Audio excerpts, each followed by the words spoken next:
visited the forest along with Professor Ahmed and Tibu। हमने class 7th में पढ़ा था कि पहेली और बूझो प्रोफेसर अहमद और टीबू के साथ जंगल घूमने गए थे। They were eager to share their experiences with their classmates. Paheli और बूझो बहुत ज्यादा उत्सुक थे, वो अपना अनुभव शेयर करना चाहते थे क्लास के बाकी बच्चों के साथ। Other children in the class were also eager to share their experiences as some of them had visited Bharatpur century.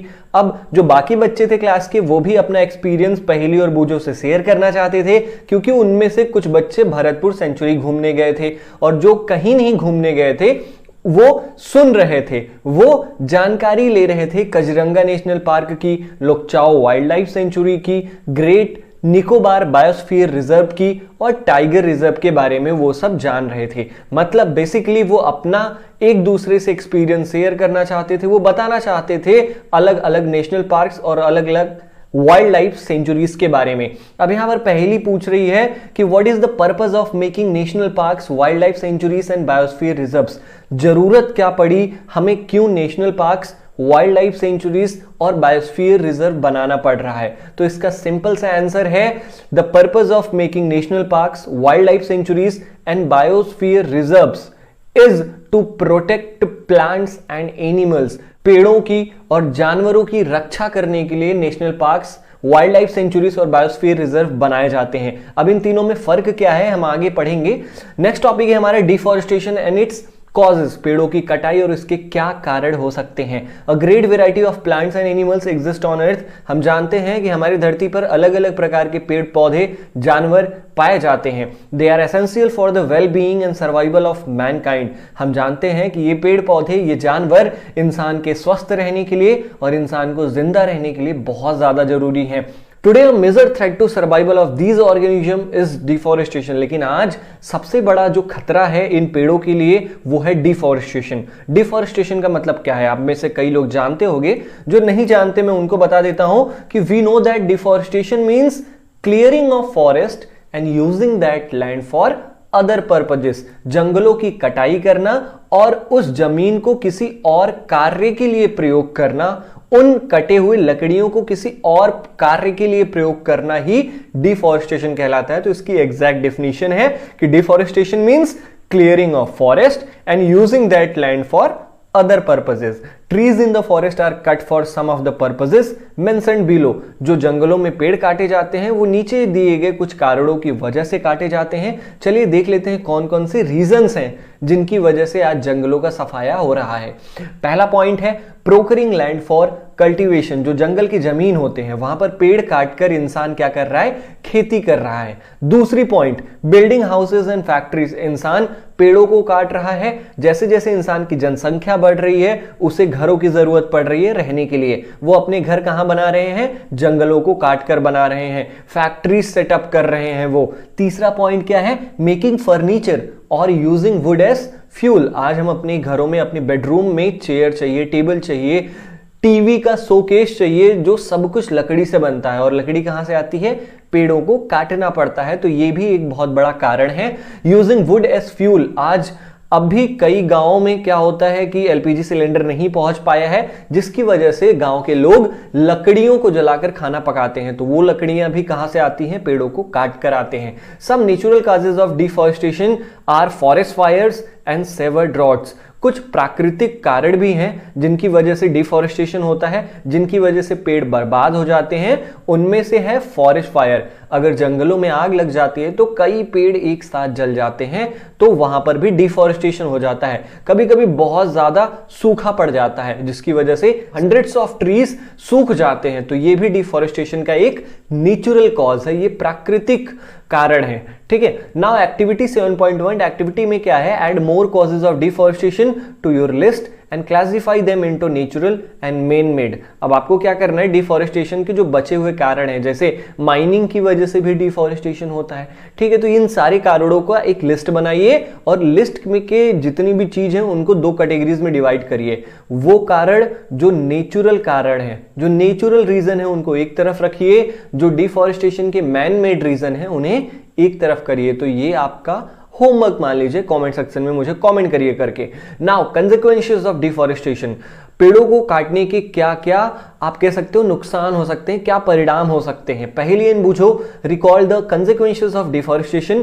पहली इन बूझो को तुरंत याद आया कि अगर हम पेड़ों को लगातार काटते रहे तो इसका परिणाम क्या होगा। They remember that deforestation increases the temperature and pollution level on the अर्थ। वो उन्होंने जाना कि जो पेड़ों की अगर हम ऐसे ही लगातार कटाई करते रहे तो धरती का जो तापमान है, टेम्परेचर, वो बढ़ जाएगा और जो पोल्यूशन का लेवल है, जो पोल्यूशन का स्तर है हमारे धरती पर, वो भी बढ़ जाएगा। अगर पेड़ पौधे नहीं रहेंगे तो हमारा जो एनवायरमेंट है वो बहुत ज्यादा पॉल्यूटेड होगा।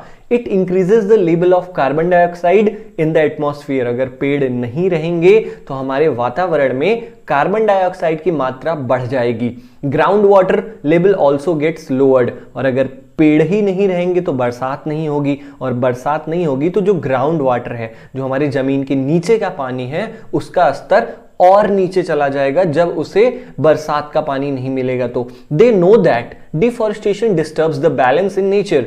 अब पहली और बूझो ऑलरेडी जानते हैं कि अगर हम पेड़ों को लगातार काटते रहे तो ये क्या कर देगा, डिस्टर्ब कर देगा हमारे नेचर के, हमारे प्रकृति के संतुलन को ये बिगाड़ देगा। They were told by professor Ahmed that if cutting of trees continuous. Paheli इन बूझों को प्रोफेसर अहमद ने बताया कि अगर हम ऐसे ही लगातार पेड़ों को काटते रहे, rainfall and the fertility of the soil will decrease. अगर हम पेड़ों को लगातार ऐसे ही काटते रहे तो जो बरसात है वो कम होने लगेगी और मिट्टी का जो उपजाऊपन है वो भी धीरे धीरे क्या हो जाएगा, डिक्रीज हो जाएगा। अब बूझो पूछ रहा है कि how does deforestation reduce rainfall.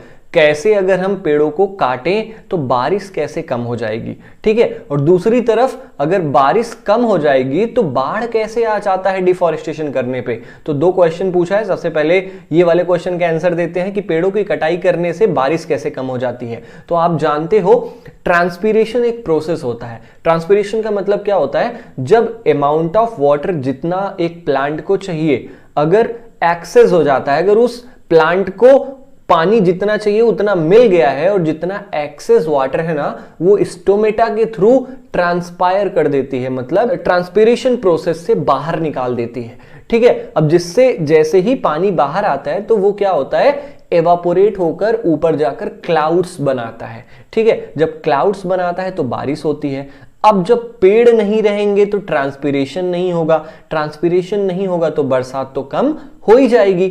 अब दूसरी तरफ पूछ रहा है कि जैसे ही हम पेड़ काटते जा रहे हैं तो इससे बाढ़ आने की खतरा कैसे है। तो ऐसे है कि जब पेड़ नहीं रहेंगे तो बारिश नहीं होगी और बारिश नहीं होगी तो सूखा पड़ेगा, मिट्टी बहुत कड़ा हो जाएगा और अगर मिट्टी एक बार कड़ा हो गया तो जो ऊपर का पानी है वो नीचे जमीन में नहीं जा पाएगा, जिससे क्या आएगा, फ्लड, बाढ़ आ जाएगी। आगे देखते हैं। Moreover there will be increase chances of natural calamities such as floods and droughts. अगर हम पेड़ों को लगातार काटते रहे तो बहुत ज्यादा चांसेस हैं कि जो प्राकृतिक आपदाएं हैं जैसे बाढ़ हो गई, सूखा हो गया, ये अक्सर आती रहेंगी। Recall that plants need carbon dioxide for photosynthesis. एक बात याद रखिए कि पौधों को अपना खाना बनाने के लिए क्या किस गैस की जरूरत पड़ती है, कार्बन डाइऑक्साइड की जरूरत पड़ती है। Fever trees would mean that less carbon dioxide will be used up. अगर पेड़ ही कम रहेंगे मतलब कार्बन डाइऑक्साइड कम कंज्यूम होगा, कम खर्च होगा, जिसकी वजह से कार्बन डाइऑक्साइड की मात्रा हमारे एटमॉस्फेयर में क्या हो जाएगी, बढ़ जाएगी। This will lead to global warming as carbon dioxide traps the heat rays reflected by the earth. अब क्या करेगी कार्बन डाइऑक्साइड, वो धरती की जितनी भी हार्मफुल रेज है, जितनी भी गर्म करने वाली जो रेज हैं वो ऊपर नहीं जा पाएंगी, जिससे हमारी धरती का तापमान बढ़ेगा और अगर हमारी अर्थ का टेम्परेचर बढ़ेगा तो ग्लोबल वार्मिंग जैसे खतरे हो सकते हैं। ग्लोबल वार्मिंग का मतलब होता है धरती का उबलना।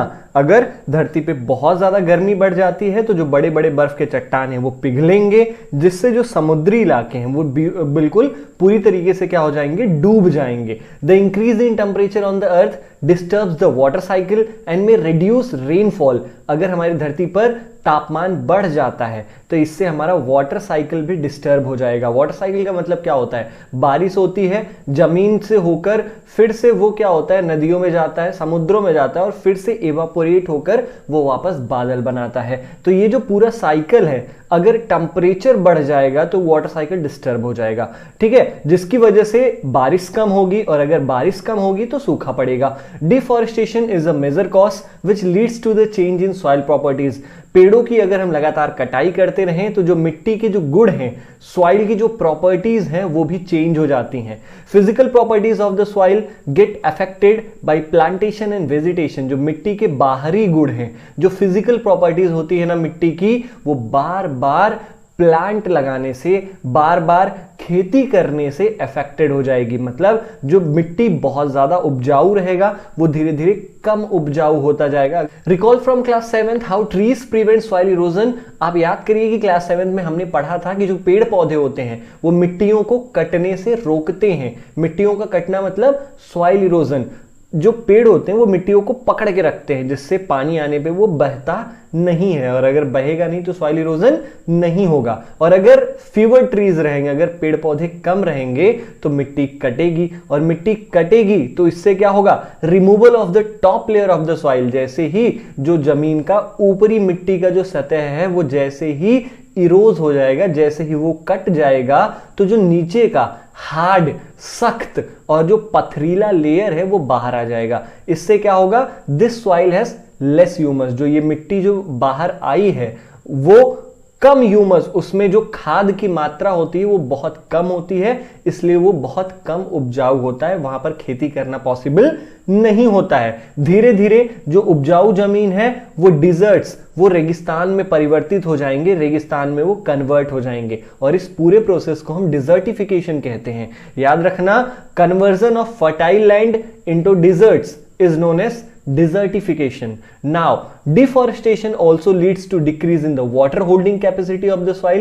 और अगर पेड़ों को लगातार हम काटते रहे तो मिट्टी को जो पानी रोकने की जो मिट्टी की क्षमता है ना, अब तक जो हमारे यहाँ की जो मिट्टियां हैं वो पानी सोखती हैं, लेकिन अगर पेड़ ही नहीं रहेंगे तो पानी की जो मिट्टी की जो वाटर होल्डिंग कैपेसिटी है, जो पानी सोखने की क्षमता है वो कम हो जाएगी। The movement of water from the soil surface into the ground is reduce. अगर मिट्टी का जो पानी सोखने की क्षमता है अगर वो कम हो जाएगी तो जो जमीन का पानी है वो ग्राउंड तक नहीं जाएगा, जिससे जो हमारा इनफिल्ट्रेशन रेट है वो कम हो जाएगा। इनफिल्ट्रेशन रेट क्या होता है, जिस रेट से पानी जमीन से ग्राउंड में जाता है उसी को हम इनफिल्ट्रेशन रेट कहते हैं। अगर पेड़ नहीं रहेंगे बरसात नहीं होगी, बरसात नहीं होगी तो मिट्टी कड़ी हो जाएगी और ऊपर का पानी जमीन तक नहीं पहुंचेगा, जिससे क्या होगा, ऊपरी सतह पे बाढ़ आने की जो खतरा है वो बना रहेगा। The other properties of the soil like nutrient content,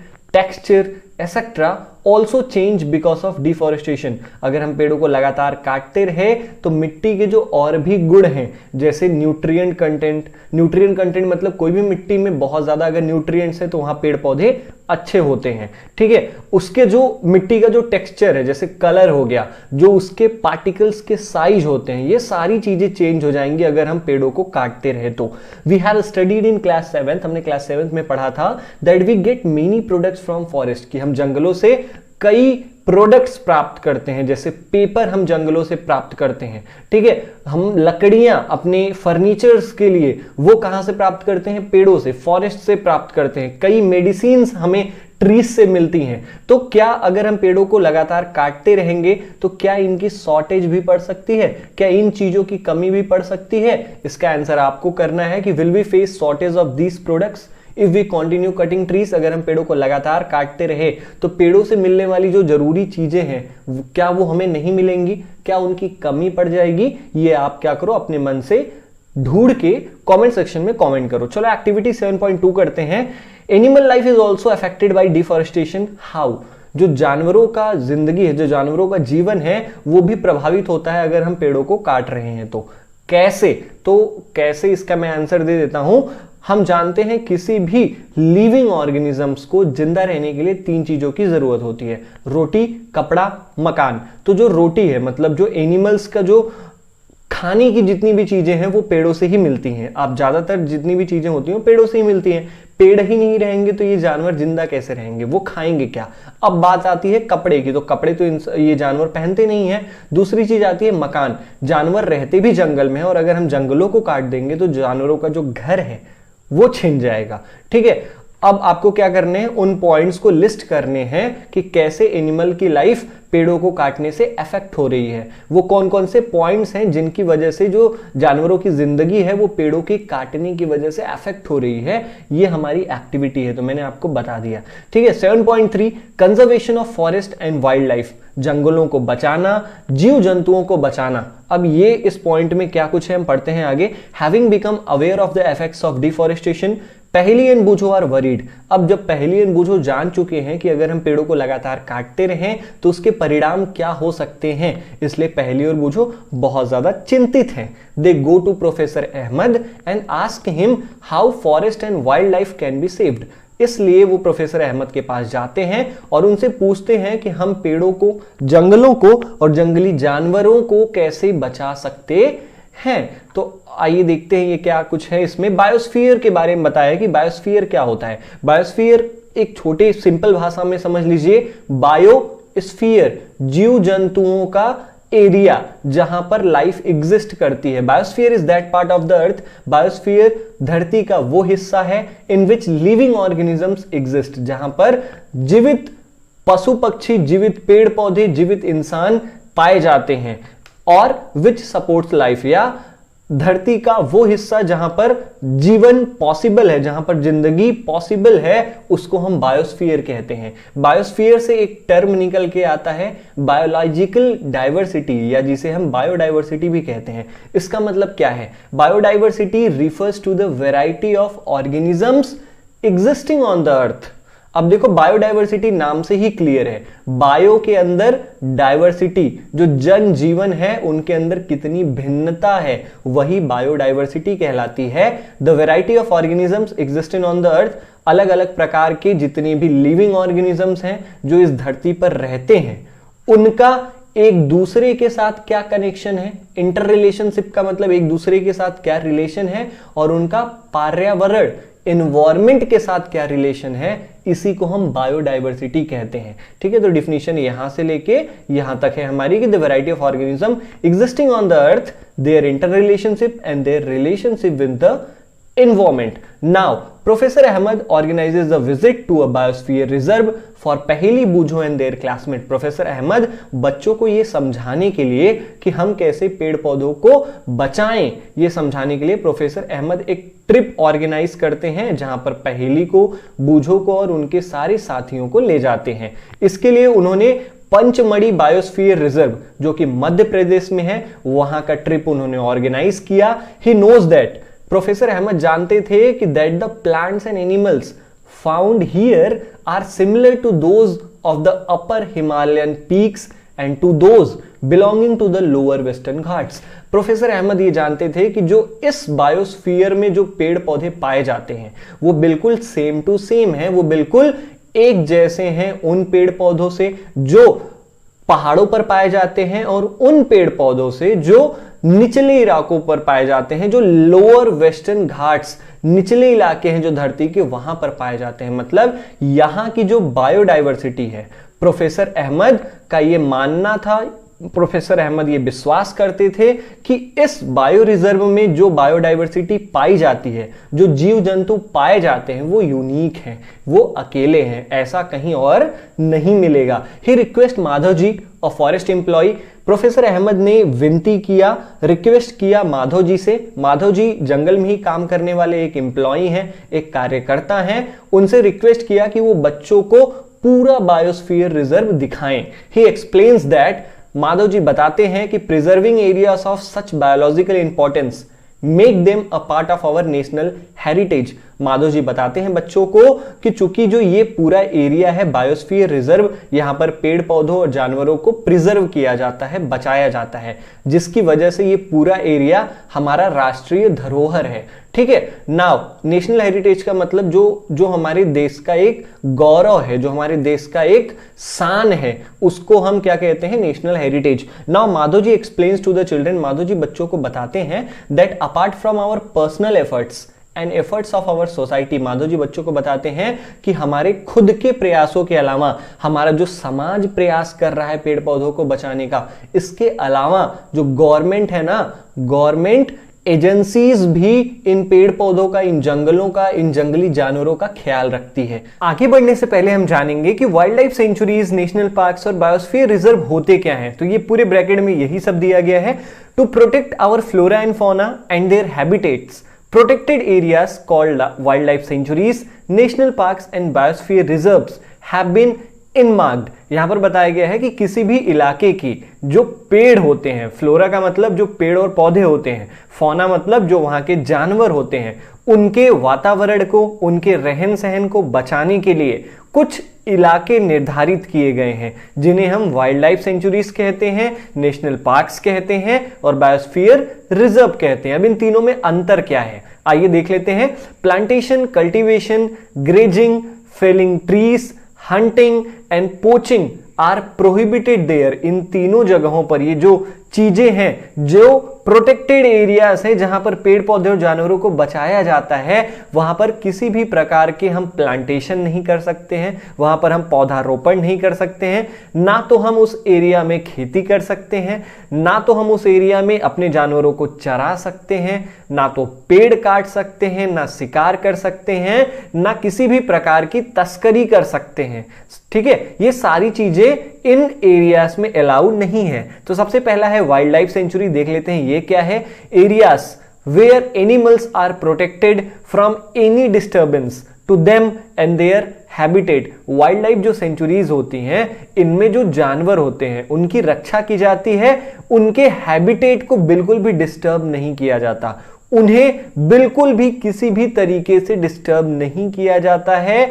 ऐसे एरियाज को हम वाइल्ड लाइफ सेंचुरीज कहते हैं। ठीक है। नाउ नेशनल पार्क क्या है? Areas reserve for wild life where they can freely use the habitats and natural resources. National park वो एरिया होते हैं जहां पर जीव जंतु, जो पेड़ पौधे होते हैं और जो जानवर होते हैं, वो अपने वातावरण में खुले तौर पर रह सकते हैं। मतलब उन्हें कोई पिंजड़ा नहीं दिया जाता, उनके लिए कोई गुफा नहीं बनाई जाती है, वो आराम से एक जंगल जैसी चीज होती है, पार्क जैसी चीज होती है, वो घूम सकते हैं, वो पत्तों को खा सकते हैं, वो पेड़ों को खा सकते हैं। ठीक है, वो जानवरों को मार के खा सकते हैं, जैसे भी वो रहना चाहें वो इस नेशनल पार्क्स में रह सकते हैं। नाउ बायोस्फीयर रिजर्व क्या होता है? बायोस्फीयर रिजर्व लार्ज एरियाज, बहुत बड़े कई किलोमीटर में फैले होते हैं बायोस्फीयर रिजर्व।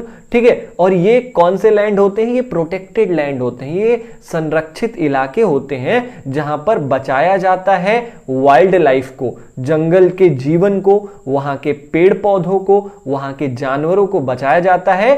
और भी इन पेड़ पौधों और इन जानवरों के अलावा जो और भी ट्राइबल पीपल्स हैं, जैसे जो पुराने ट्राइब्स के लोग हैं, जो किसी, आप समझ सकते हो, जो पुराने लोग होते हैं वो ट्राइबल पीपल्स कहलाते हैं। तो जो पुराने ट्राइबल पीपल्स हैं जो उस पर्टिकुलर एरिया में रह रहे हैं, उनकी भी देखभाल करना, उनकी भी रक्षा करना बायोस्फीयर रिजर्व का काम होता है। आप समझ गए बायोस्फीयर रिजर्व क्या होता है? The government lays down rules. ये जो गवर्नमेंट होती है वो कुछ नियम बनाते हैं, कुछ मेथड्स बनाते हैं, कुछ पॉलिसीज बनाते हैं, ताकि वो इन पेड़ पौधों, इन जानवरों को रक्षा कर सकें, इनको कंजर्व कर सकें, इन्हें बचा सकें। वाइल्ड लाइफ सेंचुरीज जो होती हैं, नेशनल पार्क्स जो होते हैं, बायोस्फीयर रिजर्व्स जो होते हैं, ये क्या होते हैं? ये प्रोटेक्टेड एरियाज होते हैं, ये संरक्षित इलाके होते हैं जहां पर पेड़ पौधों और जानवरों को कंजर्व किया जाता है। ठीक है, उस एरिया में रह रहे पेड़ पौधे, उस एरिया में पाए जाने वाले जानवर को बचाया जाता है। तो wild life sanctuaries, national park और बायोस्फीयर रिजर्व मैंने पहले भी बताया था, इन तीनों का क्या काम है? प्लांट्स और एनिमल्स को बचाना। ठीक है, तो ये इंपॉर्टेंट था, आप इसको जानते रहिए। नाउ एक्टिविटी 7.3, इस एक्टिविटी में क्या है? Find out the number of national parks, wild life sanctuaries and biosphere reserves in your district, state and the country. आपको क्या करना है, आप जिस डिस्ट्रिक्ट में रह रहे हो वहां पर कितने नेशनल पार्क हैं, वहां पर कितनी वाइल्ड लाइफ सेंचुरीज हैं, वहां पर कितनी बायोस्फीयर रिजर्व हैं, आपको नंबर लिखना है।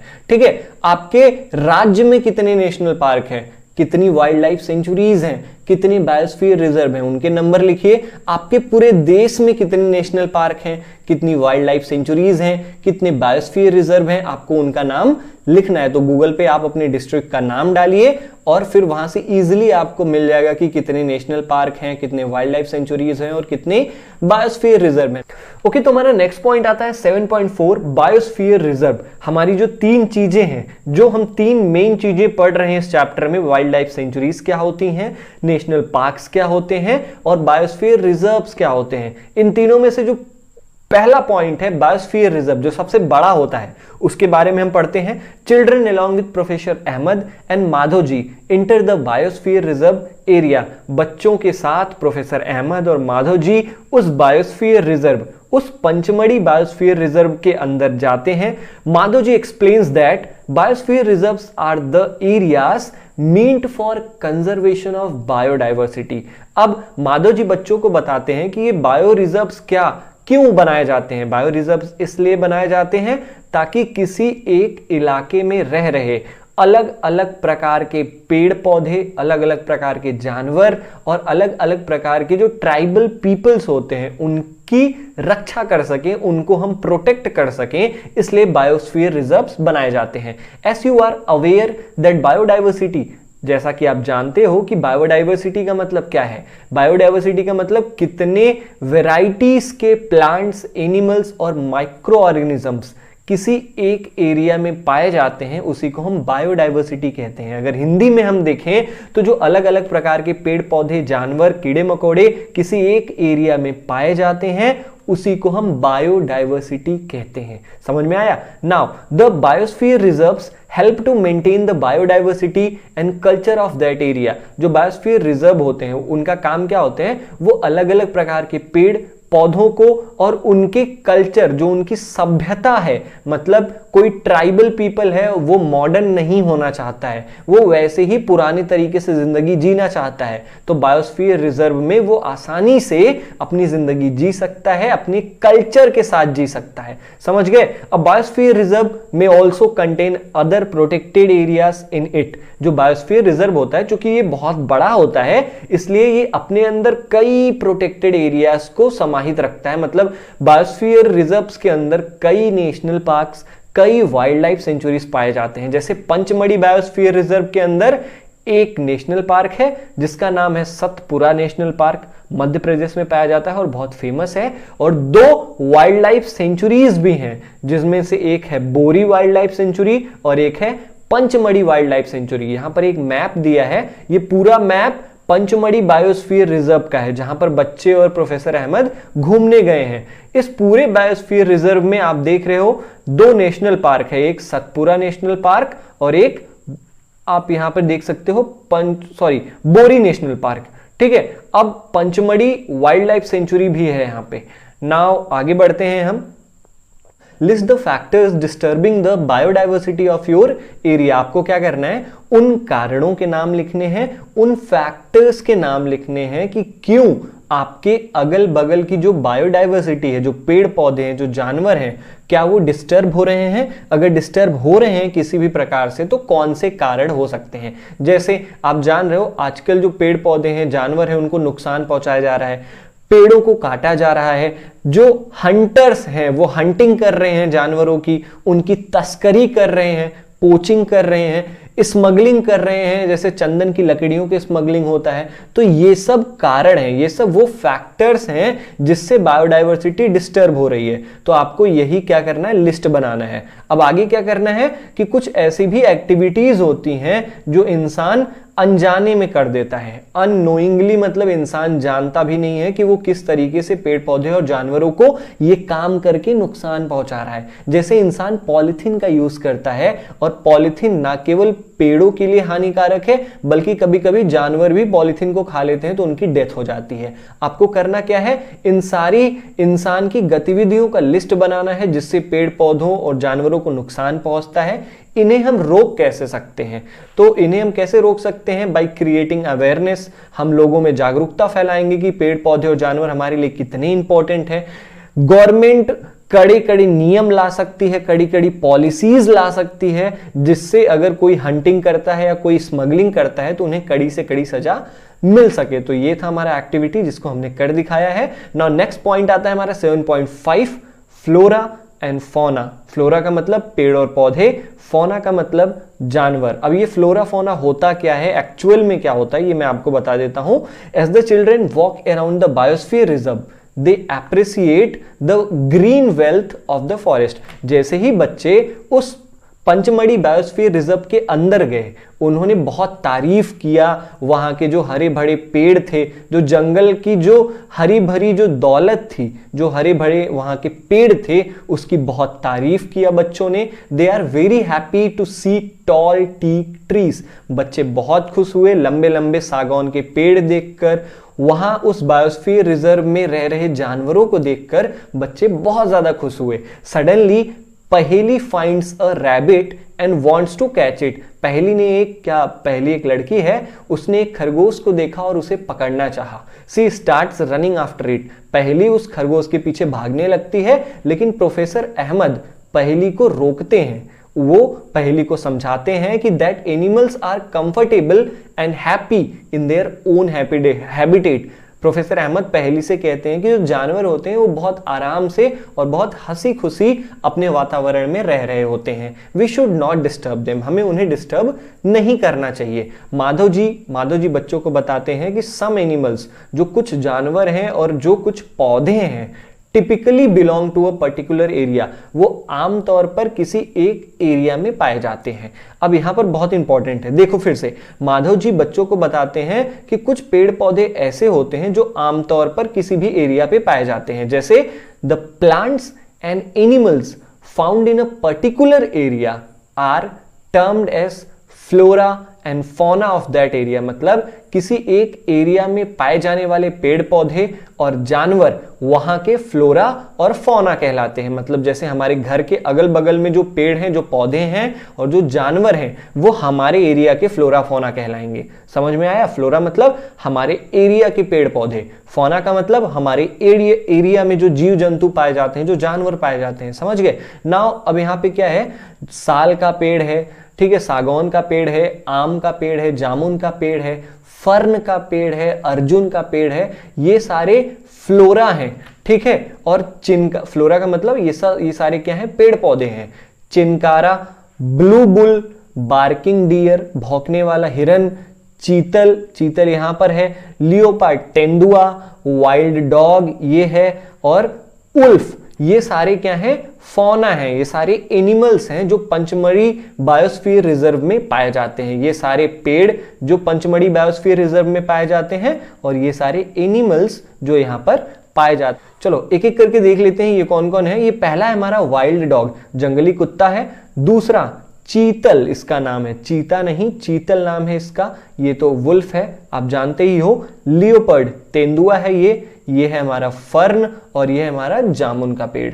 नाउ नेक्स्ट, ओके, अब हम एक्टिविटी 7.5 करेंगे। Try to identify the flora and fauna of your area and list them. अपने अगल बगल पाए जाने वाले पेड़ और अपने अगल बगल पाए जाने वाले जानवरों के नाम एक लिस्ट में लिखिए। ठीक है, ये एक्टिविटी बहुत ही आसान है। अपने अगल बगल पाए जाने वाले कुछ पेड़, कुछ जानवरों के नाम आपको लिखने हैं। 7.6, एंडेमिक स्पीसीज क्या होते हैं? एंडेमिक स्पीसीज अगर हम सिंपल भाषा में समझें तो वो प्रजातियां जो किसी एक पर्टिकुलर जगह के अलावा कहीं और नहीं पाई जाएंगी, उन्हें हम एंडेमिक स्पीसीज कहते हैं ना। इसके बारे में थोड़ा हम और जान लेते हैं, आपको सब क्लियर हो जाएगा। Soon the group quietly इंटर्स the deep forest. जो बच्चों का ग्रुप था प्रोफेसर अहमद के साथ, वो जंगल की गहराइयों में प्रवेश करते हैं, मतलब जंगल के बीचों बीच जाते हैं। Children are surprised to see a very big squirrel. बच्चे एक बड़ा सा स्क्वायरल देख के, ये वाला स्क्वायरल देख के बहुत ज्यादा सरप्राइज्ड हैं, बहुत ज्यादा चौंक गए हैं। This squirrel has a big fluffy fluffy tail. अब आप देख रहे हो ये जो स्क्वायरल है इसकी जो पूंछ है वो रोएदार है, फ्लफी है। They are very curious to know about it. अब बच्चे इसे देखकर बहुत एक्साइटेड हो गए हैं और वो माधव जी से जानना चाहते हैं कि ये अजीबोगरीब जानवर है कौन। माधव जी टेल्स देम, माधव जी बच्चों को बताते हैं that this is known as the giant squirrel. इसे हम यहां पर जाइंट स्क्वायरल कहते हैं। जाइंट स्क्वायरल मतलब बहुत ही बड़ा squirrel, and is endemic to this area. और ये स्क्वायरल केवल आपको इसी एरिया में मिलेगा, केवल आपको पंचमढ़ी में ही ये स्क्वायरल मिलेगा। नाउ एंडेमिक स्पीसीज क्या होता है? Endemic species are those species, वो प्रजातियां होती हैं पेड़ पौधे और जानवरों की which are found exclusively in a particular area, जो कि केवल उसी एरिया में पाई जाती हैं। जैसे ये जाइंट स्क्वायरल, ये केवल पंचमढ़ी बायोस्फीयर रिजर्व में आपको मिलेगा, कहीं और नहीं मिलेगा। तो ये क्या है? ये एंडेमिक स्पीसीज है, मतलब ऐसे स्पीसीज जो कहीं और नहीं पाए जाएं, जो केवल एक्सक्लूसिवली एक पर्टिकुलर एरिया में पाए जाएं, उन्हें हम एंडेमिक स्पीसीज कहते हैं। They are not naturally found anywhere else, वो प्राकृतिक तौर पर कहीं और नहीं रह सकती, वो सरवाइव नहीं कर सकती हैं। A particular type of animal और plant may be endemic to a zone, a state और अ कंट्री। एक प्रकार का पौधा या किसी एक प्रकार का जानवर हो सकता है वो केवल एंडेमिक हो अपने जोन के लिए, मतलब हो सकता है वो उस प्रकार के पेड़, उस प्रकार के जानवर केवल उसके इलाके में पाए जाते हो सकता है आपके राज्य में केवल इस प्रकार के पेड़ और इस प्रकार के जानवर पाए जाते हो, कहीं और नहीं। और कंट्री, या हो सकता है कि आप जिस देश में रहते हो वहां पर कुछ ऐसे जानवर और पेड़ हो जो कि केवल आपके देश में पाए जाएं, कहीं और नहीं। उन सबको हम एंडेमिक स्पीसीज कहते हैं। माधव जी सोज साल and wild mango as two example of the endemic flora of the Pachmarhi biosphere reserve. अब माधव जी बच्चों को दिखाते हैं, दो पेड़ दिखाते हैं, साल का पेड़ और जंगली आम। जंगली आम का पेड़ आप देख सकते हो, ये वाला है, ठीक है। ये दो पेड़ दिखाते हैं। माधव जी कहते हैं कि ये दो पेड़ यहां के एंडेमिक पेड़ पौधे हैं, मतलब इनके जैसे पेड़, मतलब ये पेड़ कहीं और नहीं पाए जाएंगे। और आगे वो कहते हैं कि ये तो हो गई पेड़ों की बात। जानवरों में कौन कौन से हैं? बाइसॉन, जिसे हम कहते हैं जंगली भैंसा, इंडियन जाइंट स्क्वायरल, जो ये वाला जानवर है ये, ठीक है, और फ्लाइंग स्क्वायरल, उड़ने वाला गिलहरी। ये तीन जानवर एंडेमिक हैं, एंडेमिक जानवर हैं, केवल आपको इसी एरिया में देखने को मिलेंगे। Professor Ahmed explains that the destruction of their habitat, increasing population and introduction of new species may affect the natural habitat of endemic species and endanger their existence। Professor Ahmad बच्चों को बताते हैं कि जैसे जैसे हम इनके पेड़ों को काट रहे हैं, इनके वातावरण को इनसे हम छीन रहे हैं, जैसे जैसे इंक्रीज हो रहा है पॉपुलेशन, जैसे जैसे नए स्पीसीज आते जा रहे हैं, तो जो नेचुरल हैबिटेट है, जो इनके लिए, इन्हें जिंदा रहने के लिए जो फेवरेबल कंडीशन चाहिए, जो वातावरण चाहिए, वो इन्हें नहीं मिल पा रहा है, और जिसके परिणाम स्वरूप ये धीरे धीरे खत्म हो रहे हैं, इंडेंजर, खतरे में आ रहे हैं इनके अस्तित्व को लेकर, ठीक है, कि ये धीरे धीरे गायब हो रहे हैं। जाइंट स्क्वायरल आप देख सकते हो। स्पीसीज का मतलब क्या है? Species is a group of population. Species का मतलब होता है जनसंख्या की वो टुकड़ी, वो समूह which are capable of interbreeding, जो कि अपना बच्चा मतलब ऑफस्प्रिंग पैदा करने के लिए कैपेबल हो, सक्षम हो, अपना पॉपुलेशन बढ़ाने के लिए सक्षम हो। इसका मतलब आप थोड़ा सा डिटेल में जानिए। दिस मीन्स, स्पीसीज का मतलब होता है कि किसी एक प्रजाति का मेंबर ऑफ अ स्पीसीज केवल रिप्रोड्यूस कर सकता है अपने ही मेंबर, अपने ही प्रजाति के मेंबर के साथ, किसी और प्रजाति के साथ वो बच्चे पैदा नहीं कर सकता। इसी को हम स्पीसीज कहते हैं। स्पीसीज का तो मतलब होता है प्रजाति। प्रजाति कौन सी होती है? जो अपने ही मेंबर के साथ मिलकर रिप्रोड्यूस करे, जैसे ह्यूमन बींग्स से शादियां करते हैं, ठीक है, और बच्चे पैदा करते हैं। Now, members of a species have common characteristics। अलग अलग प्रजाति के जानवर, अलग अलग प्रजाति के पेड़ पौधों की उनकी कुछ क्वालिटीज होती हैं, उनकी कुछ कॉमन कैरेक्टरिस्टिक्स होती हैं जो उनके जैसे सारे पेड़ पौधे, सारे जानवरों में होती है। नाउ एक्टिविटी 7.6 क्या है? Find out the endemic plants and animals of the region where you live. हो सकता है कि आपके भी इलाके में कुछ ऐसे पेड़ हो, कुछ ऐसे जानवर हो जो केवल आपके एरिया में पाए जाते हो, उनके नाम लिखिए, लिस्ट बनाइए, ठीक है ना। नेक्स्ट पॉइंट आता है 7.7 वाइल्ड लाइफ सेंचुरी। ना वाइल्ड लाइफ सेंचुरी क्या होता है? सोन पहली सीज अ बोर्ड, पहली एक बोर्ड देखती है जिस पर लिखा है Pachmarhi wild life sanctuary. Professor Ahmed explains that killing, poaching or capturing animals in general is strictly prohibited and punishable by law in all such places. Professor Ahmad बच्चों को समझाते हैं कि ऐसी जगहों पर जानवरों को मारना, उनकी सेलिंग एंड बाइंग करना, उनकी तस्करी करना, उनको कैप्चर करना, बिना वजह उन्हें पकड़ना, ये सारी चीजें यहां पर मना है। और अगर कोई करते हुए पाया जाता है तो ये कानूनन जुर्म है और उसे दंड जरूर मिलेगा। वाइल्ड लाइफ सेंचुरीज मतलब गवर्नमेंट उन्हें पनिश करेगी। Wild life sanctuaries like reserve forest provide protection and suitable living conditions to wild animals. Wild life sanctuaries जो होती हैं ये रिजर्व फॉरेस्ट की तरह, जो संरक्षित जंगल होते हैं उनकी तरह ये भी जंगली जानवरों की प्रोटेक्शन करती हैं, उनकी रक्षा करती हैं। और जंगली जानवरों के लिए जो फेवरेबल कंडीशन चाहिए, जिस वातावरण में वो आसानी से रह सकते हैं, वो वातावरण प्रोवाइड करवाती है कौन? Wild life centuries. Now he also tells them that people living in wildlife sanctuaries are allowed to do certain activities. यहां पर प्रोफेसर अहमद बच्चों को बताते हैं कि यहां पर जो अगल बगल इस वाइल्ड लाइफ सेंचुरी में रह रहे लोगों के लिए कुछ एक्टिविटीज अलाउड है, मतलब वो कुछ चीजें ऐसी हैं जो यहां पर वो आके कर सकते हैं, जैसे grazing bye their live stock, वो अपने पशुओं को आके यहां पर चरा सकते हैं। कलेक्टिंग मेडिसिनल प्लांट्स, जो ऐसे पेड़ हैं जिनसे दवाइयां मिलती हैं उसका भी यूज वो कर सकते हैं। अपने खाना पकाने के लिए क्या कर सकते हैं? लकड़ियां भी इकट्ठा कर सकते हैं। यहाँ रह रहे लोग, यहाँ पर जो अगल बगल के लोग रहते हैं वो ये 3 काम यहाँ पर कर सकते हैं, इनको परमिशन होती है।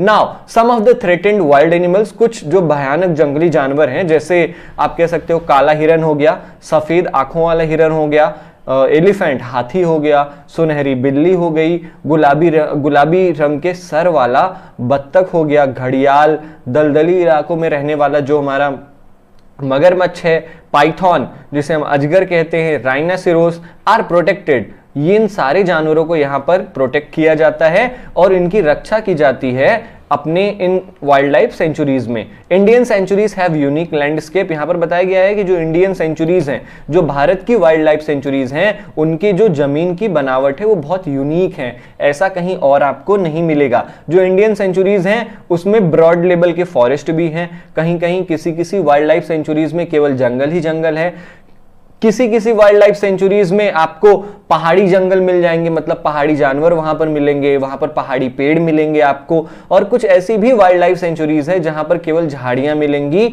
और झाड़ियां कहां मिलेंगी? डेल्टास ऑफ बिग रिवर्स, जो बड़ी बड़ी नदियां जहां पर समुद्र में आके मिलती है ना, वहां पर ट्रायंगुलर शेप की एक डेल्टा बन जाता है, एक जमीन का लैंड बन जाता है जिसको हम डेल्टा कहते हैं। तो इन इलाकों में भी वाइल्ड लाइफ सेंचुरीज बनाई गई हैं, ठीक है। अब आगे पढ़ते हैं। इट इज अ पीटी, ये बहुत ही दुख की बात है, that even protected forest are not safe because people living in the neighbourhood encroach upon them and destroy them. यहां पर ये बहुत दुख की बात है कि जो संरक्षित जंगल है जिसकी देखरेख भारतीय सरकार कर रही है, वो भी अब सेफ नहीं है, वो भी अब सुरक्षित नहीं है, क्योंकि जो लोग अगल बगल पड़ोस में रहने वाले जो लोग हैं वो यहां पर आ जाते हैं और यहाँ के चीजों को बर्बाद कर देते हैं, यहाँ के पेड़ों को काटते हैं, यहाँ के जानवरों को मारते हैं। Children are reminded of their visit to the zoo. बच्चों को याद दिलाया गया कि आप जब चिड़ियाघर गए थे तो याद करिए, दे रिकॉल, और बच्चों को याद आया कि हाँ, चिड़ियाघर भी तो एक ऐसी जगह है जहां पर जानवरों की रक्षा की जाती है, जहां पर जानवरों को प्रोटेक्शन दी जाती है। अब बूझो पूछ रहा है कि डिफरेंस क्या है एक चिड़ियाघर में और वाइल्ड लाइफ सेंचुरी में, अंतर क्या होता है। तो मैं बूझो को बता दूं कि जो चिड़ियाघर होता है, चिड़ियाघर में लोग व्यापार करते हैं, आप टिकट देते हैं तब जाकर आप जानवरों को देख पाएंगे। वहां पर केवल उन जानवरों की रक्षा ही नहीं की जाती है बल्कि उनके साथ व्यापार भी किया जाता है, वहां पर बेचा भी जाता है, खरीदा भी जाता है। लेकिन जो वाइल्ड लाइफ सेंचुरीज हैं उनमें केवल उन जानवरों को रखा जाता है जो जंगल में नहीं रह पा रहे हैं, जिनके अस्तित्व को जंगल में खतरा है, उन्हें हम वाइल्ड लाइफ सेंचुरीज में रखते हैं ना। एक्टिविटी 7.7 क्या है? अपने अगल बगल के चिड़ियाघर में जाइए, जैसे बनारस में एक चिड़ियाघर है, ठीक है, मैं जा चुका हूं। Observe the conditions provided to the animals. आप वहां पर देखिए कि जो वहां पर चिड़ियाघर में जो रखे गए जानवर हैं उनको कैसी कंडीशंस दी गई हैं। जैसे जो बनारस का चिड़ियाघर है वहां पर क्या है कि कुछ ऐसे जानवर हैं जिन्हें क्या चाहिए, जिन्हें ऊंची और खाली जमीन चाहिए, ठीक है, जैसे हिरन हो गया तो उन्हें वैसा वहां पर आर्टिफिशियल सा बना के दे दिया गया है। कुछ आर्टिफिशियल पॉन्ड्स भी हैं जहां पर मगरमच्छ हैं, ठीक है। तो वहां पर जो कंडीशंस हैं क्या उनके फेवरेबल हैं, क्या सुटेबल है उन जानवरों को एक नकली हैबिटेट में रखना। Can animals live in artificial setting, क्या जानवर ऐसे जो नकली जो पर्यावरण है उनका, जो नकली उनका हैबिटेट है, क्या उसमें वो रह सकते हैं। आपके राय में जानवरों को चिड़ियाघर में रहना चाहिए या जंगल में रहना चाहिए। नाउ नेक्स्ट पॉइंट आता है हमारा 7.8, नेशनल पार्क्स क्या होते हैं। On the road side there was another board on which was written Satpura national park. जब बच्चे घूम रहे थे उस बायोस्फीयर रिजर्व में तो उन्होंने एक बोर्ड देखा जो कि सड़क के किनारे लगा था। उस बोर्ड में लिखा था Satpura national park. Children are now eager to go there. बच्चे अब इस नेशनल पार्क में जाना चाहते हैं, बहुत उत्सुक हैं बच्चे इस नेशनल पार्क में जाने के लिए। Madhav ji tells them that these reserves are large and diverse enough to protect whole sets of ecosystem. Madhav ji बच्चों को बताते हैं कि ये जो नेशनल पार्क्स होते हैं वो बहुत बड़े होते हैं और इतने डाइवर्स होते हैं, मतलब यहां की कंडीशन इतनी अलग होती है कि यहां पर पूरे इकोसिस्टम को बचाया जाता है। इकोसिस्टम का मतलब क्या है, they preserve flora fauna, landscape and historic objects of an area. यहां पर इस पूरे एरिया को अगर नेशनल पार्क बनाया गया है तो इस एरिया के पेड़ पौधे हो गए या वहां के जमीन के बनावट हो गए, या अगर उस एरिया में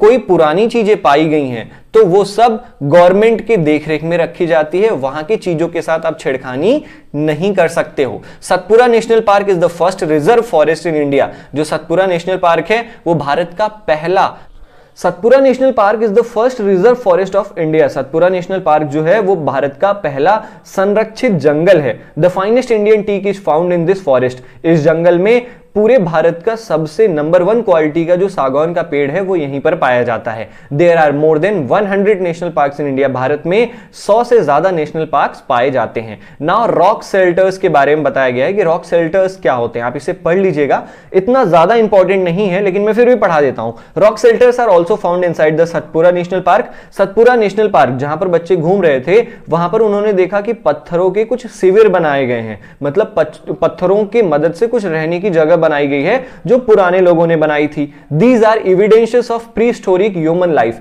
ये सारे जो रॉक शेल्टर्स हैं वो सबूत हैं कि जो पुराने जमाने के लोग हैं वो कैसे रहते होंगे। These give us an idea of life of primitive people. ये रॉक शेल्टर्स हमें आइडिया देते हैं कि पुराने के जमाने के लोग जो प्रिमिटिव पीपल हैं वो अपनी जिंदगी कैसे बिताते थे। Rock paintings are found in these shelters. इन रॉक शेल्टर्स में पेंटिंग्स की गई हैं। अब टोटल 55 रॉक शेल्टर्स पूरे पंचमढ़ी बायोस्फीयर रिजर्व में पाए गए हैं। Total 55 rock shelters Pachmarhi biosphere reserve में पाए गए हैं और इनकी दीवारों पर कुछ पेंटिंग्स बनाई गई हैं। फिगर ऑफ एनिमल्स, जानवरों की फिगर्स बनाए गए हैं, आदमियों की फिगर्स बनाए गए हैं कि जानवर और इंसान एक दूसरे से लड़ रहे हैं और वही पेंटिंग दीवारों पर बनाई गई है। इंसान जब शिकार करता था उसकी भी पेंटिंग वहां पर बनाई गई है, उन रॉक्स पर बनाई गई है। इंसान के नाचते हुए वहां पर दिखाया गया है। इंसान जब कोई म्यूजिकल इंस्ट्रूमेंट बजा रहा था उसकी भी पेंटिंग उस नेशनल पार्क में है, उन रॉक शेल्टर्स में है। Many tribals still live in the area. कई पुराने जमाने के लोग, कई ट्राइबल पीपल की जो जातियां हैं वो अब भी इस नेशनल पार्क में रहती है। एज चिल्ड्रेन मूव अहेड, जैसे जैसे बच्चे आगे बढ़ते गए, दे सी ए बोर्ड, उन्होंने एक बोर्ड देखा जिस पर लिखा था सतपुरा टाइगर रिजर्व। अब माधव जी बच्चों को बताते हैं कि प्रोजेक्ट टाइगर क्या है। वो बच्चों को बताते हैं कि project tiger was launched by the Indian government to protect the tigers in the country. किसी भी देश के टाइगर्स को बचाने के लिए एक प्रोजेक्ट निकाला गया है हमारे इंडियन गवर्नमेंट द्वारा जिसे हम प्रोजेक्ट टाइगर कहते हैं। अब प्रोजेक्ट टाइगर क्यों निकाला गया? The objective of this project, इस प्रोजेक्ट का जो एम है, जो लक्ष्य है वो ये है कि टाइगर्स के सर्वाइवल पर कोई खतरा ना हो, मतलब उन्हें हम मार ना सके, उनकी रक्षा की जाती है प्रोजेक्ट टाइगर के तहत। और maintenance of the tiger population in the country, और देश में जो टाइगर की जनसंख्या है वो बनी रहे, वो मेंटेन रहे, इसका भी ख्याल प्रोजेक्ट टाइगर के तहत रखा जाता है। नाउ नेक्स्ट पॉइंट आता है हमारा बूझो। बूझो कुछ पूछ रहा है कि यार tigers still found in this forest, क्या अब भी टाइगर्स इस फॉरेस्ट में, इस जंगल में पाए जाते हैं? I hope I can see a tiger, मैं आशा करता हूं कि काश मैं टाइगर देख पाता। ये सब बूझो की क्या है, सोच है। Tiger is one of many species which are slowly disappearing from our forest. Tiger उन प्रजातियों में से एक है जो हमारे जंगलों से धीरे धीरे क्या हो रहे हैं, गायब हो रहे हैं। But the Satpura tiger reserve is unique in the sense that a significant increase in the population of tigers has been seen here. लेकिन जो सतपुरा टाइगर रिजर्व है, जो ये वाला टाइगर रिजर्व है, ये बहुत अनोखा है। ये किस मामले में अनोखा है? क्योंकि यहाँ पर जो टाइगर्स की संख्या है वो धीरे धीरे बढ़ रही है। वंस अपॉन अ टाइम, एक समय हुआ करता था जब जानवर जैसे कि शेर, हाथी, जंगली भैंसे, बारहसिंघा, ये सब इस सतपुरा नेशनल पार्क में पाए जाते थे। Animals whose numbers are diminishing to a level that they might face extinction are known as endangered animals. मतलब वो जानवर जिनकी जनसंख्या इस हिसाब से घट रही है कि वो शायद आने वाले समय में गायब ही हो जाएं, विलुप्त हो जाएं, उन जानवरों को हम इंडेंजर्ड एनिमल्स कहते हैं। Boojho, Boojho is reminded of the dinosaurs which became extinct a long time ago. Boojho को डायनासोर्स की याद आ जाती है। डायनासोर्स आज से हजारों साल पहले हमारी धरती पर रहते थे, लेकिन जैसे ही जो हमारी अर्थ का टेम्परेचर है वो जैसे जैसे ठंडा होता गया, तो ये जो डायनासोर्स है वो धीरे धीरे गायब हो गए। Survival of some animals has become difficult because of disturbances in their natural habitat। और आज भी कुछ ऐसे जानवर हैं जिनका अस्तित्व खतरे में है क्योंकि उनका जो नेचुरल हैबिटेट है, जैसी क्लाइमेटिक कंडीशन उन्हें चाहिए वो उन्हें नहीं मिल पा रहा है, जिसकी वजह से वो धीरे धीरे क्या हो रहे हैं, गायब हो रहे हैं। Professor Ahmed tells them that in order to protect plants and animals, strict rules are imposed to all national parks। Professor Ahmad बच्चों को बताते हैं कि प्लांट्स को और एनिमल्स को बचाने के लिए इन नेशनल पार्क्स ने कड़ी कड़ी नियम लगाए हुए हैं। और वो नियम कौन से हैं? Human activities such as grazing, poaching, hunting, capturing of animals और collection of firewood, medicinal plants etcetera are not allowed. यहाँ पर ह्यूमन गतिविधियां जैसे कि पशुओं को चराना, उनकी तस्करी करना, उनकी बाइंग और सेलिंग करना, उनका शिकार करना, जानवरों को बेवजह पकड़ना, लकड़ियां इकट्ठा करना जंगल से, और मेडिसिनल प्लांट्स जो हैं, जो इस नेशनल पार्क में वो पेड़ हैं जिनसे हमें दवाइयां मिलती हैं, उनका यूज करना नॉट अलाउड। ये सब जंगल में अलाउड नहीं है, नेशनल पार्क्स में ये सारी चीजें अलाउड नहीं है। Are only big animals facing extinction. अब पहली पूछ रही है कि क्या केवल बड़े जानवर ही विलुप्त हो रहे हैं क्या? छोटे मोटे कीड़े मकोड़े वो गायब नहीं हो रहे धरती से? Madhav ji tells Paheli that small animals are much more in danger of becoming extinct than the bigger animals. Madhav ji Paheli बताते हैं कि बड़े जानवरों के मुकाबले जो छोटे छोटे कीड़े मकोड़े हैं, जो माइक्रो ऑर्गेनिजम्स हैं, वो और भी तेजी से विलुप्त हो रहे हैं। एट टाइम्स एक समय हुआ करता था वी किल स्नेक्स, हम सांप को मारते थे, हम मेढक को मारते थे, छिपकलियां मारते थे, चमगादड़ मारते थे, आउल्स, उल्लू को भी हम मारते थे, without realising their importance in the ecosystem. उनकी जो इंपॉर्टेंस है, उनका क्या महत्व है हमारे वातावरण में, ये बिना जाने हमने इन जानवरों को बहुत तेजी से मारा, और वो कंडीशन आ चुकी है कि हमें अब ये जानवर देखने को नहीं मिलते। आउल्स, उल्लू बहुत कम, हो सकता है आपने देखा हो और हो सकता है आपने नहीं देखा हो।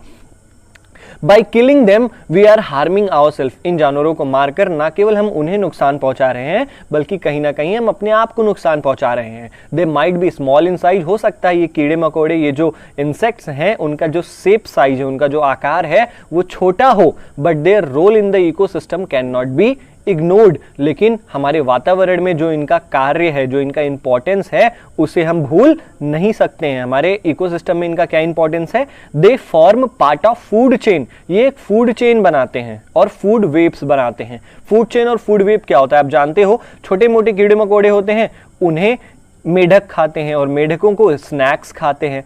जो हमारे सांप होते हैं वो मेढक खाते हैं और सांपों को कौन खाता है? पक्षी खाते हैं। तो ये पूरा एक चेन बना हुआ है। अगर इंसेक्ट्स नहीं रहेंगे तो फ्रॉग क्या खाएंगे, फ्रॉग नहीं रहेंगे तो स्नैक्स क्या खाएंगे। ठीक है, आगे देखते हैं इकोसिस्टम। एक वातावरण की डिफिनीशन यहाँ पर दी गई है कि इकोसिस्टम होता क्या है। An ecosystem is made of all the plants, animals and micro organism in an area along with non-living components such as climate, soil, river deltas। मतलब कि इकोसिस्टम वातावरण क्या होता है? वातावरण कई चीजों से मिलकर बनता है, जैसे उस एरिया में कितने पेड़ हैं, जानवर हैं, कीड़े मकोड़े हैं, इसके अलावा उस एरिया का क्या मौसम है, क्या क्लाइमेट कंडीशन है, मिट्टी कैसी है उस एरिया की, रिवर डेल्टास पाए जाते हैं कि नहीं। रिवर डेल्टास का मतलब क्या होता है? डेल्टा मतलब मैंने आपको बताया ये जो ट्रायंगुलर शेप के, जहां पर नदियां समुद्र से मिलती हैं वहां पर कुछ ऐसे ट्रायंगुलर शेप का बन जाता है, उसको हम डेल्टास कहते हैं। तो वातावरण क्या होता है? सारी चीजों को मिलाकर बनता है। जैसे हम अपने अगल बगल के वातावरण के बारे में जाने कि अगर आपके अगल बगल कौन सा वातावरण है, तो आप जानते हो आपके इलाके में हो सकता है पहाड़ हो सकता है नदियां हो, तो ये आपका वातावरण है, ये आपका इकोसिस्टम है। ठीक है, यहां पर बूझो पूछ रहा है कि I wonder if there is any record of all endangered species. Boojho कह रहा है कि काश ये जो जितने एनिमल्स हैं जो धीरे धीरे खत्म हो गए, जो जितने धीरे धीरे विलुप्त हो गए, काश इनका कुछ रिकॉर्ड्स होता जिन्हें हम पढ़ सकते। तो रेड डाटा बुक के बारे में बूझो को पता चला। रेड डाटा बुक क्या है? Professor Ahmad explains about red data book to the children. Professor Ahmad बच्चों को रेड डाटा बुक के बारे में बताते हैं। प्रोफेसर अहमद बताते हैं कि जो ये रेड डाटा बुक है ना, is the source book which keeps a record of all the endangered animals and plants. ये जो रेड डाटा बुक है, ये एक ऐसी बुक है जहां से हम जानकारी प्राप्त कर सकते हैं उन सारे जानवरों की, उन सारे प्लांट्स की जो धीरे धीरे हमारी धरती से गायब हो चुके हैं। Red data book is maintained internationally. जो रेड डाटा बुक है वो एक ऑर्गेनाइजेशन, एक संस्था के द्वारा मेंटेन किया जाता है। मतलब इस साल कितने जानवर, कितने पेड़ पौधे गायब हुए, उनका नाम रेड डाटा बुक में हर साल चढ़ाया जाता है। और ये काम कौन करता है?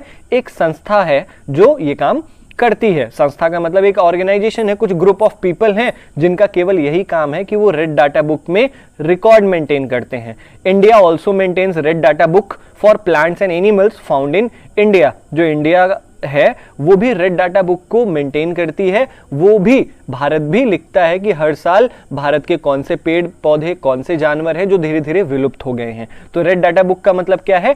ऐसी बुक जिसमें एक्सटिंक्ट एनिमल्स या इंडेंजर्ड एनिमल्स के बारे में लिखा जाए, उसे हम रेड डाटा बुक कहते हैं। ये पूरी डिफिनीशन है इसकी। ठीक है, माइग्रेशन क्या है? एक जगह से दूसरी जगह जाना ही माइग्रेशन कहलाता है। जान लेते हैं कौन एक जगह से दूसरी जगह जा रहा है। यहाँ पर the excursion party then enters deeper into the forest. ये जो बच्चों की टोली है वो जंगल के और अंदर जाती है माधव जी के साथ साथ। दे सिट नियर द तावा रिजर्वॉयर। बच्चे एक झील के किनारे बैठते हैं, तावा झील है, उस झील का नाम है तावा झील।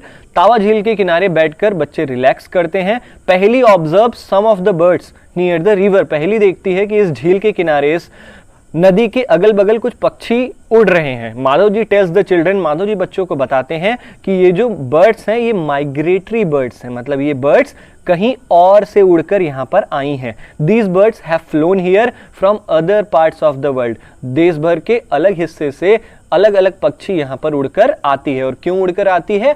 हो सकता है जहां पर वो हो, जहां पर वो रह रही हो, वहां का जो क्लाइमेटिक कंडीशन हो वो इनके फेवरेबल ना हो, इसलिए वो वहां से उड़कर यहां आ जाती हैं। Migratory birds fly to far away areas every year during a particular time because of climatic changes. Migratory birds जो होती हैं, जो एक जगह से दूसरी जगह उड़ने वाली जो पक्षियां होती हैं, वो हर साल किसी एक पर्टिकुलर टाइम पर, जैसे हमारे यहाँ आप जानते हो, अगर आप गाँवों को जानते होगे अच्छे तरीके से, तो व्हाइट कलर का एक बर्ड है जिसे हम साइबेरियन क्रेन कहते हैं। आप केवल उसे कब देखोगे? बरसात के मौसम में, जब जुताई होती है तभी वो साइबेरियन क्रेन्स आते हैं। क्यों आते हैं? क्योंकि उनके जहां पर वो रह रहे हैं वहां पर इनके लायक कंडीशन नहीं होगी, इनके लायक क्लाइमेट नहीं होगा, इसलिए वो वहां से यहां उड़कर आ जाते हैं। Then they fly for laying eggs. ये जो माइग्रेटरी बर्ड्स हैं वो एक जगह से दूसरी जगह क्यों उड़कर आते हैं? ताकि वो अंडे दे सकें, क्योंकि जहां पर वो रह रहे होते हैं वहां का जो वातावरण होता है वो बहुत ठंडा हो गया रहता है, और ठंडे में जो पक्षी होते हैं वो अंडे नहीं देते हैं। Birds who cover long distances to reach another land are known as migratory birds. वो पक्षियां जो बहुत दूर से उड़कर आती हैं दूसरी जगह, उन्हें हम माइग्रेटरी बर्ड्स कहते हैं। ठीक है, एज पहली लर्नड इन क्लास 7, जैसा हमने क्लास 7 में पढ़ा है। नाउ हमारा सेकेंड लास्ट पॉइंट आता है रिसाइकलिंग ऑफ पेपर। पेपर को दोबारा यूज करना, पेपर को दोबारा किसी काम के लायक बनाना, ताकि कुछ पेड़ों को हम बचा सकें। चलो जानते हैं हम पेपर किससे बनता है? पेड़ से बनता है। अगर हम पेपर पेपर का कम यूज करेंगे तो पेड़ भी कम काटे जाएंगे। Professor Ahmed draws attention of the children to another cause of deforestation. जंगलों की कटाई के कुछ और कारण के बारे में प्रोफेसर अहमद बताते हैं बच्चों को। प्रोफेसर अहमद बताते हैं कि he tells them that it takes 17 full grown trees to make 1 ton of paper. लगभग 100 किलो पेपर बनाने के लिए 17 पेड़ों को काटना पड़ता है। Therefore we should save paper, और यही कारण है कि हमें पेपर बचाना चाहिए। Professor Ahmad also tells that paper can be recycled 5 to 7 times for use. Professor Ahmad बच्चों को बताते हैं कि एक कागज का टुकड़ा 5 से 7 बार हम उसे प्रयोग कर सकते हैं। If each student saves at least 1 sheet of paper in a day, अगर हर विद्यार्थी, अगर हर स्टूडेंट कम से कम दिन में केवल एक पन्ना भी बचाता है ना, we can save many trees in a year. हम साल भर में कई पेड़ों को बचा लेंगे ऐसे। We should save, reuse used paper and recycle it. हमें क्या करना चाहिए, हमें पेपर को बचाना चाहिए, हमें उसे दोबारा यूज करना चाहिए, और हमें पेपर को रिसाइकल भी करना चाहिए, मतलब किसी दूसरे काम के लिए भी हमें उसे तैयार करना चाहिए। जैसे हमने पेपर लिख लिया तो उसी पेपर से हम कुछ और भी काम कर सकते हैं। कुछ रखने के लिए जो हम पेपर्स फाड़ते हैं तो हो सकता है जो हमने यूज कर लिया हो पेपर हम उसको यूज कर सकते हैं, तो इसी को रिसाइकलिंग कहते हैं।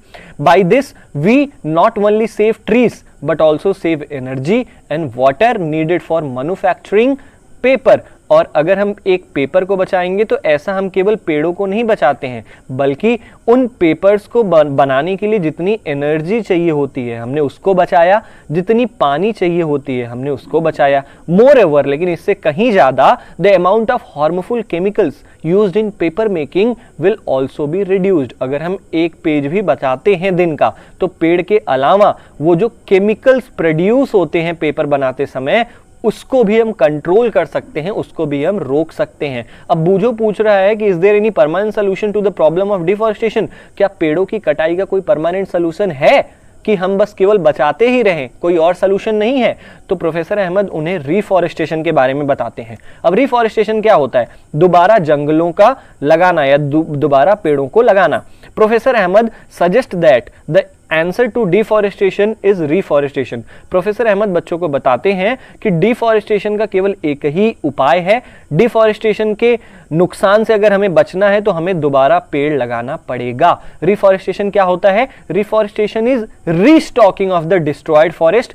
दोबारा जंगल को इस्टेब्लिश करना, दोबारा जंगल लगाना ही रिफॉरेस्टेशन कहलाता है। ठीक है, नए नए पेड़ लगाकर जंगल बना देना, इसी को रिफॉरेस्टेशन कहते हैं। द प्लांटेड ट्रीज, अब जो प्लांटेड ट्रीज होने चाहिए, अगर हम फॉरेस्ट बना रहे हैं कहीं पर एक साथ पेड़ लगाकर, तो हमें एक बात का ध्यान रखना पड़ेगा कि जो पेड़ हम लगा रहे हैं generally be of the same species, वो एक ही प्रजातियां की हों। जैसे अगर हम आम का पेड़ एक जगह लगा दिया तो हमने एक बात का ध्यान रखना है कि अगल बगल सारे आम के ही पेड़ हों। ठीक है, we should plant at least as many trees as we cut. हमें कम से कम उतने पेड़ लगाने चाहिए जितने हम रोज काट रहे हैं। Reforestation can take place naturally also. जो पेड़ों का लगना है, जो पेड़ कभी कभी अपने आप भी उग जाते हैं। इफ द डिफॉरेस्टेड एरिया, जहां पर जंगलों की कटाई की गई है, उस एरिया को अगर अनडिस्टर्ब्ड छोड़ दिया जाए, मतलब उसको डिस्टर्ब ना किया जाए, उसको कई सालों तक ऐसे ही छोड़ दिया जाए, तो आप देखोगे वहां पर फिर से जंगल उग आते हैं, वहां पर फिर से जंगल बन जाता है हजारों साल बाद।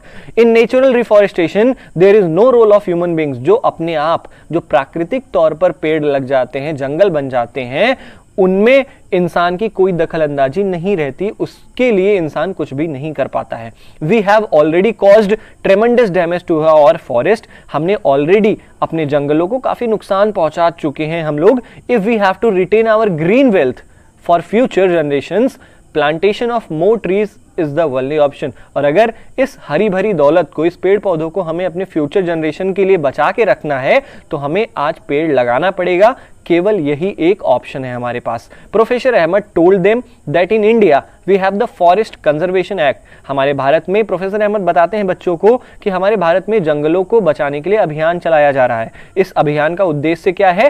Preservation and conservation of natural forest and meeting the basic needs of the people living इन और नियर द फॉरेस्ट। जो ये नेचुरल फॉरेस्ट है, इनको बचाया जा रहा है, इनको कंजर्व किया जा रहा है। क्यों? ताकि जो यहाँ के पेड़ पौधे हैं, जो यहाँ के जानवर हैं, उनको कोई मार ना सके, उन्हें कोई नुकसान ना पहुंचाया जा सके। इसके अलावा जो अगल बगल इन जंगलों के अगल बगल रह रहे जो लोग हैं, उनकी बेसिक नीड्स को भी पूरा किया जा सके, इस बात का इंडियन गवर्नमेंट ख्याल रख रही है। Professor Ahmad told them that in India we have the Forest Conservation Act। Professor Ahmad बताते हैं बच्चों को कि हमारे भारत में आज क्या हो रहा है, जंगलों को बचाने के अभियान चलाए जा रहे हैं। इस अभियान का उद्देश्य क्या होता है? This act is aimed at preservation and conservation of natural forest. इन जंगलों को बचाना, इन जंगलों की रक्षा करना और उन लोगों की बेसिक नीड्स को पूरा करना जो जंगल के अगल बगल रहते हैं, ये इस अभियान का हिस्सा माना जाता है। After some rest Madhav ji asked the children. कुछ रेस्ट करने के बाद माधव जी ने बच्चों से कहा कि अब आपको वापस घर जाना चाहिए, क्योंकि it is not advisable to stay in the jungle after sunset, क्योंकि किसी को भी अलाउ नहीं है कि जंगल में वो सूरज अस्त होने के बाद भी यहां पर रुके।